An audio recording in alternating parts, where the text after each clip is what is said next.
So I have to say, I think that we are in a golden age right now for Android skins, particularly those from third parties, but I want to get into why in this video. Before then though, I'll level with you as I am desperate for you to subscribe to the channel. I told myself this year I'd ask every single viewer, and now I need you to help me out by tapping that button. You'll get more content and you'll become a legend. Cheers. So over the past few years, I think there's been a real shift, and as Material U has sort of stagnated a little on Pixel phones, Oxygen OS, One UI, HyperOS and others have really started to step up to the plate to offer the kind of functionality that is often missing and complained about on Pixel phones.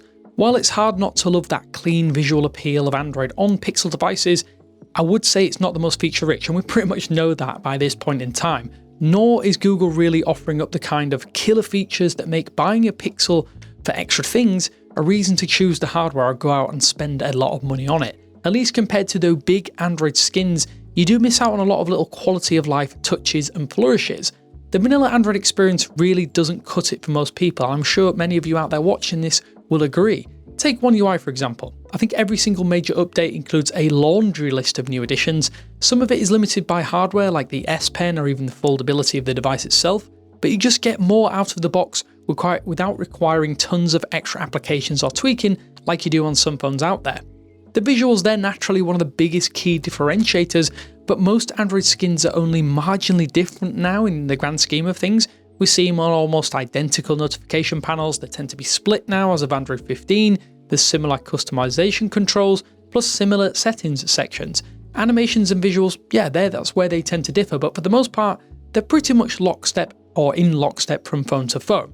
I do think Google Play services, and it's obvious that this has helped decouple tons of features from full Android updates, does mean we actually get awesome features like quick share, theft detection, and even Gemini with simple app updates rather than full platform releases, which is a benefit for Android. You don't always need to have the latest software version to get these kinds of options now, and I really do love that this is a core component moving forward. Personally, I will say I dislike the moniker of iPhone of Android that Pixel phones have practically been labelled with since day one.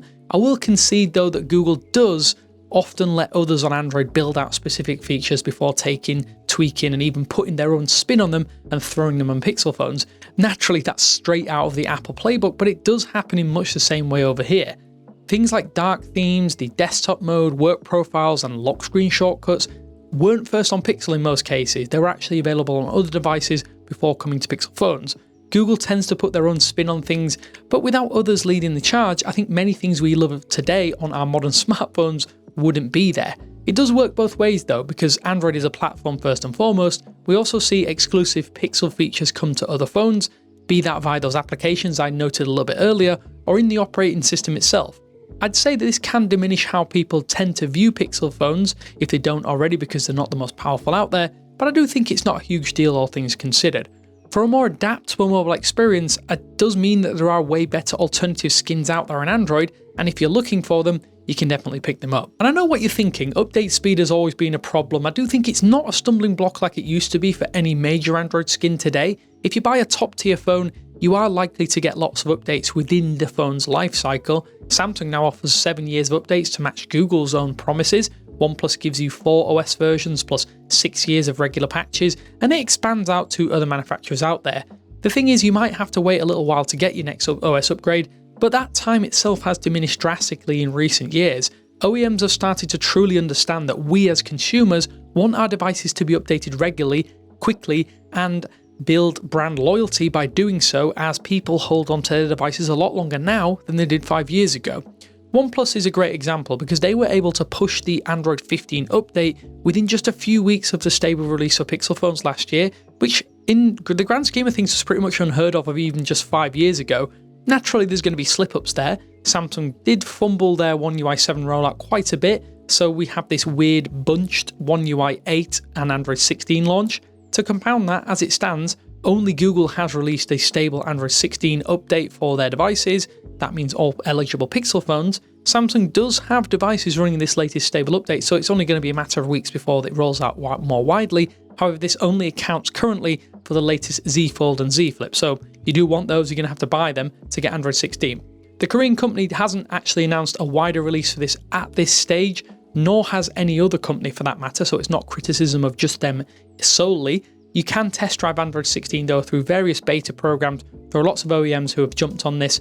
I don't think this is quite the same, but it does offer a glimpse of what will come in future. So in that regard, we still have some lingering problems. It's also crazy to think that we still get people lamenting Android because budget devices might have subpar or slightly lower performance levels. Sure, cheaper hardware has improved a lot over the last few years. It's not void of issues, and that is something that I will say has improved drastically. It still isn't perfect. It's somewhere where we still need lots and lots of work.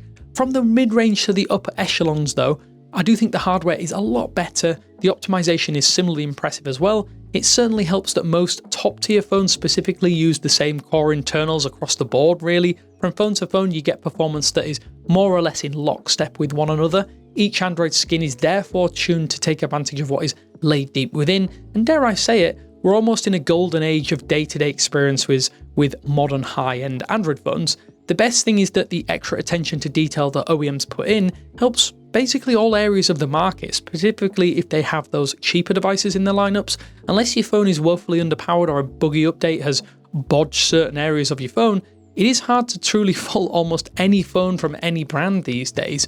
I will concede that bloat is still hanging around on plenty of Android skins out there. Some companies are definitely worse for this than others, and skins like HyperOS for example can have ads in them which I really don't like, and I know a lot of you out there don't as well. Ordinarily, the price of a device can give you a fair idea or at least a ballpark figure of what you will get from them. It is something too that I don't think you should worry about too much, but it is a worry nonetheless. But like many things we've discussed, it isn't as bad as it once was. A solution to that sometimes is a custom ROM, and contrary to what you might have thought, the ROM development scene definitely isn't dead. There are definitely smaller projects compared to years gone by. There's more passionate developers behind them, and I think there's a growing sense of community among those who like to tinker with their devices. I've personally tested a few of the bigger projects here on the channel if you haven't already checked them out. Those include Graphene OS, Lineage and the Evolution ROM, and while these aren't Android skins in the traditional sense, they are something I still personally hold really close and dear to my heart.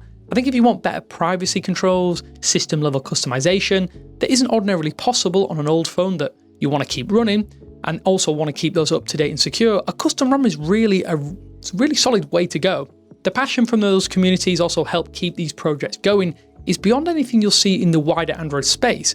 Let's also not forget that companies like OnePlus owe long dead projects like CyanogenMod a great deal of respect for helping build their rabid fanbase, as it was the choice for Oxygen OS, or the precursor to Oxygen OS I guess, for those phones as well. Custom ROMs are almost unique to Android and something that I definitely hope will continue to exist. Sadly, Google has been a little bit coy about the future of the AOSP project that many custom ROMs actually rely upon. Whether we like it or not, I do think Google is going to do what's best for Google, and yet sadly in the future that could mean that AOSP doesn't necessarily get the attention that it deserves across the board. So in terms of design, it's pretty much all subjective no matter what you're looking at, and that applies to both hardware and software in the smartphone space. One of the biggest problems that we face with Android is that if every phone ran close to stock or AOSP, then I don't think there'd be much to separate each of the high-end phones, or maybe even the mid-range as well. Most top-tier devices have practically core identical internals, as I alluded to earlier. Usually that will be a Snapdragon processor, it'll have plenty of RAM on board, there'll be plenty of storage, maybe expandable storage on certain devices, and in most cases there'll be a triple camera system. Maybe there's a fourth camera there for some sort of gimmick or extra functionality. A great example of why brands need differentiation though, in my opinion, is brands like Motorola and Sony. So phones from Motorola and Sony are about the closest you'll get to the vanilla Android experience that we tend to find on Pixel phones, and they're not necessarily being lauded for their software today like maybe they would have been 10 years ago. If anything, I do think it can make those devices feel a little bit forgettable for many people out there, and especially people reviewing them as well. Why get a Pixel imitation when you can just get the real thing, is what I'm trying to say here. Conversely, people love specific features like the OnePlus Shell, for example, or Samsung DeX, which is really good for productivity. I think these very, very short examples are unique reasons to get a device beyond the physical design or the internals that you're probably going to have on every single phone over a certain price point. You're buying something that works to make your life easier, better, or in some cases just more fun. There is a reason as well, I think, that the Android One program has practically failed at this point in time. It almost diminishes the strength of variety by making every phone feel sort of the same if it's running the same software. I think Apple can get away with it, but really very few Android OEMs can in a crowded market. For me though, the power of Android is choice, and choice is key here because you do not need to pick a phone, a tablet, or maybe a foldable that doesn't suit your aesthetic preferences. You can pick one that fits what you want, whether that's the fastest processor, the most customization options, maybe even the biggest battery or the most cameras on board. Your phone could fold, it could flip, and at the very heart of it is Android, the platform, and it's a software skin that will drive the entire experience. The differences from Android skin to Android skin definitely aren't as drastic as they were a few years ago, but it's still a strong suit that I hope continues to develop, and we should definitely laud it a lot more. I want to ask you though, what is your favorite Android skin? Personally, I've been particularly fond of One UI this year, and as you probably noticed already, I can't stop banging on about it. And it's something I really do think that a lot of people should try out if they haven't tried it already. It's definitely a different beast to what it used to be. I'm not necessarily that keen on HyperOS or formerly MIUI, if I'm being completely honest with you, but that Material 3 Expressive upgrade is going to be really nice, and I'm excited to fully test that potentially on new Pixel phones in the coming months. Let me know what you think down in the comment sections below. Definitely tell me what your favourite is, why you like it, but cheers for watching, and I will speak to you later.